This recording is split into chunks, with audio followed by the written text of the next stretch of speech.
आणि आता राज्यातील शेतकऱ्यांसाठीची मोठी बातमी 30 जुलैपूर्वी कर्जमाफीची रक्कम बँक खात्यात जमा केली जाणार आहे।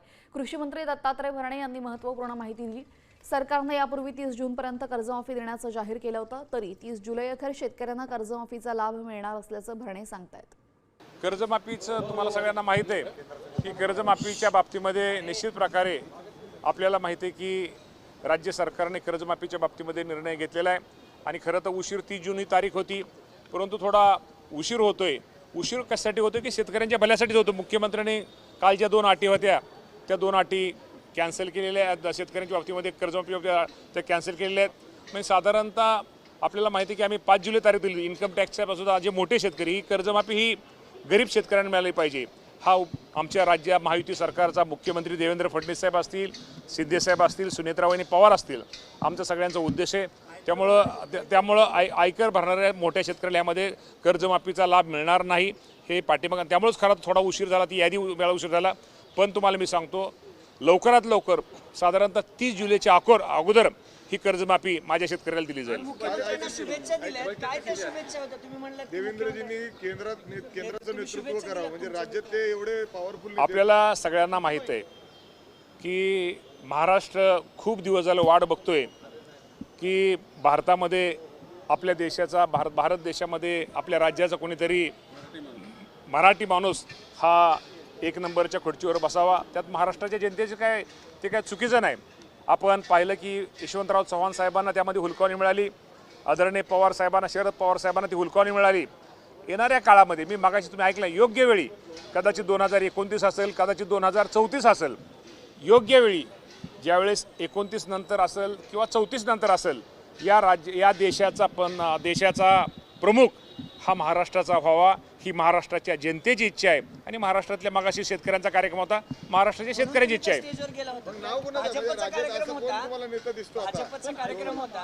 एक मिनिट, हा कार्यक्रम भाजपचा वगैरे जरी भाजपचा कार्यक्रम नव्हता, भाजपचा कार्यक्रम तो किसान मोर्चाचा होता, पण राज्याचा कृषी मंत्री म्हणून त्या सर्वांनी मला आमंत्रित केलं होतं।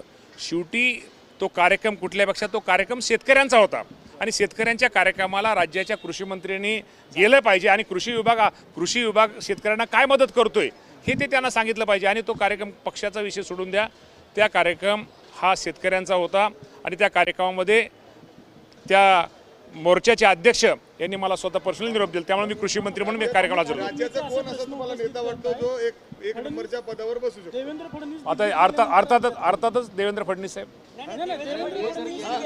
काय ते केंद्रात गेले तर मग राज्यात काय? या बाबतीमध्ये आज त्याच्यावर ऐका ना आज त्याच्यावरती बोलणं उचित नाही।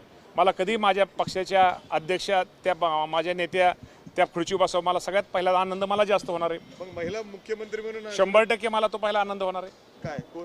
सुनेत्राबाईंनी, कोण दुसरं कोण? हे काय तो दुसरं आमचे या बाबतीमध्ये मला काही माहिती नाहीत। आमच्या नेत्या सुनेत्राबाईंनी पवार आहेत, तटकरे साहेब आहेत, प्रफुल्लभाई पटेल आहेत, छगन भुजबळ साहेब आहेत। हे जे सगळे जे निर्णय एकत्र बसून निर्णय घेतात आणि ते जे निर्णय घेतील तो आम्हा सर्वांना मान्य असेल। सच्चिदानंदांनी नोटीस पाठवली असे सच्चिदानंदात मी जास्त बोलत नाही। आता कोण असे म्हणण्यापेक्षा असतात काय माणसं त्यांना वाटलं असेल, परंतु असं कुठं काहीही नाही। आता मी कोणाबद्दल वाईट बोलणार नाही, कोणाबद्दल काही म्हणणार नाही।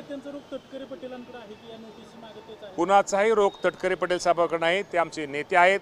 सुनेत्रा वहिनी पवार, तटकरे साहेब, प्रफुल्लभाई, भुजबळ साहेब कालही एकत्र आहेत, उद्याही एकत्र राहतील। भविष्यात सगळे आमची राष्ट्रवादी ही भक्कम आहे। विनाकारण त्यामध्ये कुठं कोण भेटलं, कोण काय भेटायला का कोणी कामासाठी मी सकाळी कार्यक्रमाला गेलो होतो, याचा अर्थ भेटलं कार्यक्रमाला गेलं किंवा एखाद्या हवामान विभागाचा अंदाज आहे। आपल्याला माहिती आहे की खरं तर एल निनोचं संकट आहे तर 100% आहे आणि हवामान बदलामुळे पाऊस जादा पडतोय। काही ठिकाणी पाऊस हा आपल्याला माहिती आहे की मुंबई, ठाणे, रायगड किंवा त्या पट्ट्यामध्ये पाऊस जास्त झाला होता।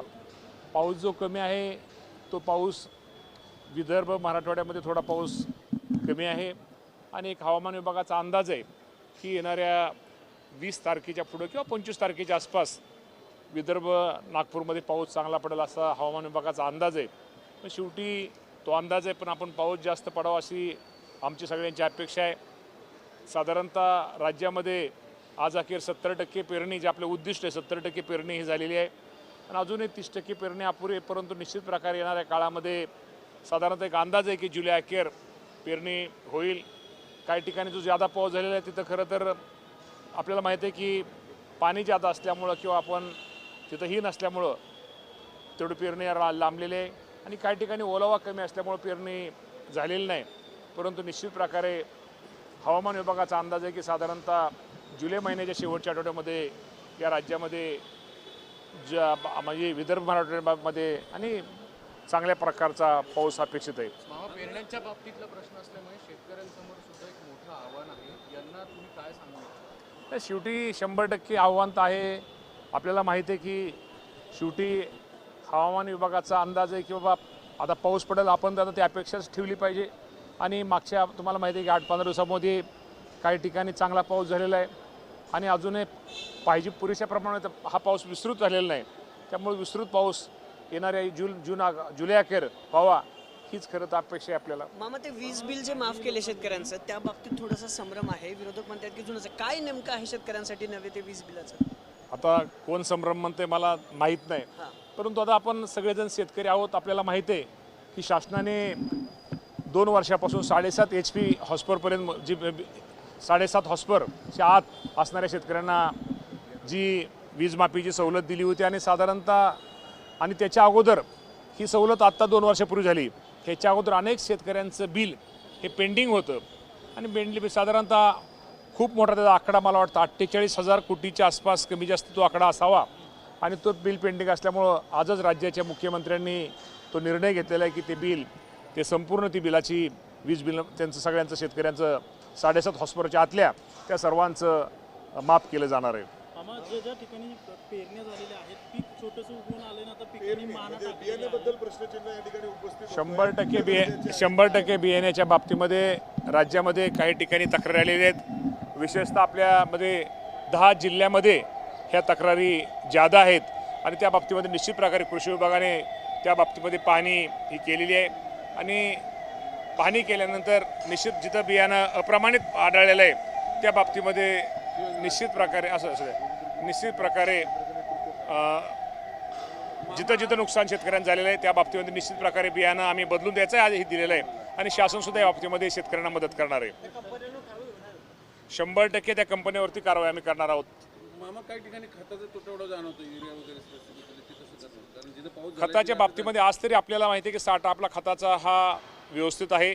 परंतु जिथं आपल्याला आमच्याकडे शेतकऱ्यांकडे आम्ही शेतकऱ्यांना जर आमच्याकडे कृषी विभागाशी संपर्क साधला जिथं कमी असेल तिथं व्यवस्था केली जाईल.